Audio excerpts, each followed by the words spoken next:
गरीब का जादुई दाल मखनी। ये कहानी है दाल मखनी के साथ ग्रीन पराठा बेचने वाले गरीब भोला की। भोला का नेशनल हाईवे पर एक छोटा सा भोजनालय था। वो दाल मखनी और चपातियाँ बनाता था, मगर भोला की बनाई दाल मखनी किसी को भी पसंद नहीं आती थी। इसीलिए कोई इक्का दुक्का ग्राहक ही उसके भोजनालय में खाना खाने के लिए आता था। आइए आइए, दाल मखनी के साथ देसी घी वाली नरम नरम चपातियाँ खाने के लिए आइए। भोला के बगल में ही सपना का भोजनालय था। सपना बोलने में जितनी चतुर थी, उससे कहीं ज्यादा चतुर खाना बनाने में थी। वो ऐसी लजीज दाल मखनी बनाती थी कि लोग उंगलियां चाटते रह जाते थे। उसके इसी हुनर के चलते सब उसे सपना हलवाइन कहकर बुलाते थे। सपना हलवाइन का भोजनालय हमेशा ग्राहकों से खचाखच भरा रहता था।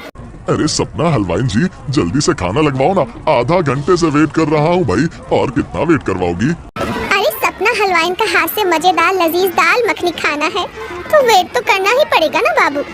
तुम कहती हो तो वेट कर लेता हूँ। शाबाश बाबू, ये हुई ना बात। तभी सपना हलवाइन की नजर भोला के भोजनालय की तरफ जाती है। वो भोला को ग्राहकों को आवाज देकर बुलाते देखती है तो उसका मजाक उड़ाने लगती है। ओ भोला भंडारी, काहे एक गज चौड़ा गला फाड़ रहे अबे? तोरा काम नहीं चलत है तो हमरे यहाँ वेटरी काहे नहीं कर लेता? इस सपना हलवाइन तुझे अच्छा पगार दे देगी। हाँ, सपना हलवाइन का घमंड देखकर भोला को बहुत बुरा लगता है और वो सपना हलवाइन से कहता है, इतना घमंड मत कर सपना हलवाइन। जब खुशहाल है हमरा चमनवा तो काहे न करूँ घमंडवा।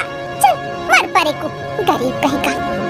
एक शाम भोला घर आता है तो देखता है कि उसकी बेटी अनु बुखार से तप रही है। उसकी ये हालत देखकर भोला को बहुत दुख होता है और वो अपनी पत्नी राधिका पर गुस्सा करते हुए कहता है, तुम भी कितनी लापरवाह हो राधिका। बच्ची बुखार में तड़प रही है और तुमने उसे दवा तक नहीं दिलाई। आप घर में कोई अठन्नी छोड़ते तो दिलाती ना दवाई।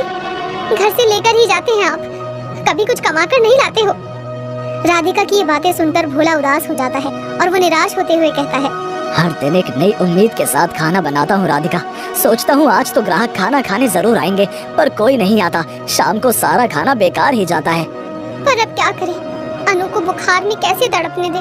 कहीं से कुछ पैसे उधार लेकर इलाज कराना पड़ेगा। तुम ही कहीं से पैसे उधार मांग लाओ। भोला के कहने पर राधिका अपनी जेठानी सुमन से कुछ पैसे उधार मांग लेती है, मगर वो राधिका को पैसे देने के बजाय भाषण देने पर उतर आती है। यूं तो तेरा खसम बड़ा होटल खोल के बैठा हुआ है और बच्ची को बुखार में दवा दिलाने तक के पैसे ना है। कहाँ जाती है तारी कमाई? दीदी, आजकल उनका काम कुछ खास नहीं चल रहा है। फिर उस काम को छोड़कर कहीं नौकरी वोकरी क्यों नहीं कर लेता वो? सुमन ये कह ही रही होती है कि तभी भोला का बड़ा भाई केशव आ जाता है और वो सुमन को डांटते हुए कहता है, अनु भी तो हमारी ही बच्ची है। अब राधिका को पैसे दो और इसे जाने दो। ये बेकार का भाषण फिर कभी दे देना। पैसे देने से मना थोड़ी ना किया है मैंने, मैं तो बस इसे समझा रही थी। अपनी जेठानी की बातें सुनकर राधिका को बहुत गुस्सा आता है, मगर समय की नजाकत को समझते हुए वो चुप ही रहती है और ईश्वर से प्रार्थना करती है, हे ईश्वर, जैसे सबको देता है वैसे ही हमें भी दे। कुछ ऐसा कर कि उनका काम चल सके। समय बीतता जाता है और एक दिन एक महात्मा जी भोला के भोजनालय पर आते हैं। भोला महात्मा जी को आदर के साथ बैठाते हुए कहता है, महात्मा जी, अगर इजाजत हो तो आपके लिए भोजन लगा दूं। अगर तुम भोजन कराना चाहते हो तो भला मैं कैसे मना कर सकता हूँ बेटा। ये कहकर भोला महात्मा जी के लिए खाना लगा देता है और फिर महात्मा जी भोजन को चखते हुए कहते हैं, दाल मखनी और चपातियाँ दोनों ही ठीक ठाक बनाई हैं बेटा। क्या लजीज नहीं बनी है महात्मा जी? अरे एक महात्मा के लिए तो सादा खाना भी लजीज होता है बेटा। महात्मा जी की बात सुनकर भोला समझ जाता है कि उसकी बनाई दाल मखनी महात्मा जी को कुछ खास पसंद नहीं आई। इसीलिए वो महात्मा जी को अपनी सारी सच्चाई बता देता है। महात्मा जी उसकी बात सुनकर अपनी झोली से एक डिब्बा निकालते हैं और फिर उस डिब्बे को भोला को देते हुए कहते हैं, बेटा ये डिब्बा रखो और रोज जब भी दाल मखनी बनाओ, इस डिब्बे में जो सफेद चीज है उसको चुटकी भर अपनी दाल मखनी में डाल देना। उससे क्या होगा महात्मा जी? उस एक चुटकी जादुई चीज से तेरी दाल मखनी इतनी लजीज बनेगी कि लोग उंगलियां चाटते रह जाएंगे।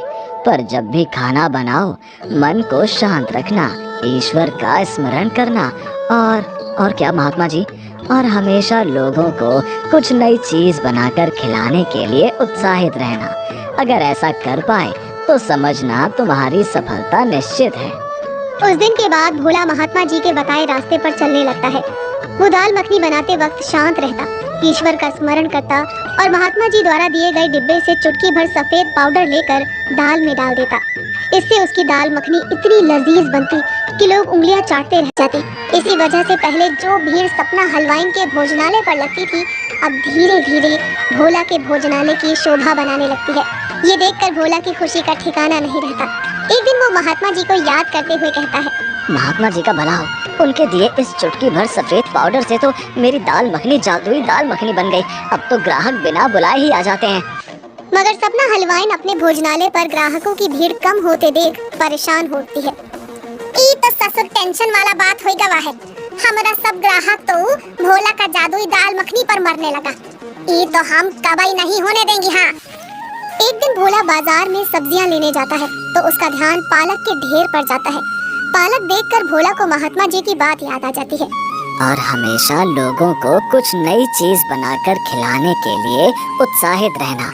अगर ऐसा कर पाए तो समझना तुम्हारी सफलता निश्चित है। महात्मा जी की बात याद आते ही भोला के मन में एक नया आइडिया आता है। अगर मैं पालक का पेस्ट बनाकर उसे आटे में मिलाकर पराठे बनाऊं तो हरे यानी ग्रीन पराठे बन जाएंगे। जादुई दाल मखनी के साथ ग्रीन पालक पराठा, वाह क्या स्वाद बैठेगा। बस मन में यही आइडिया आते ही भोला ग्रीन पराठे बनाने का निश्चय कर लेता है और अगले ही दिन अपने भोजनालय पर एक नया बोर्ड लगवा देता है जिस पर लिखा होता है कि जादुई दाल मखनी के साथ ग्रीन पराठा केवल 50 रुपए में खाओ। भोला का ये आइडिया सचमुच गजब कर देता है। दाल मखनी के साथ ग्रीन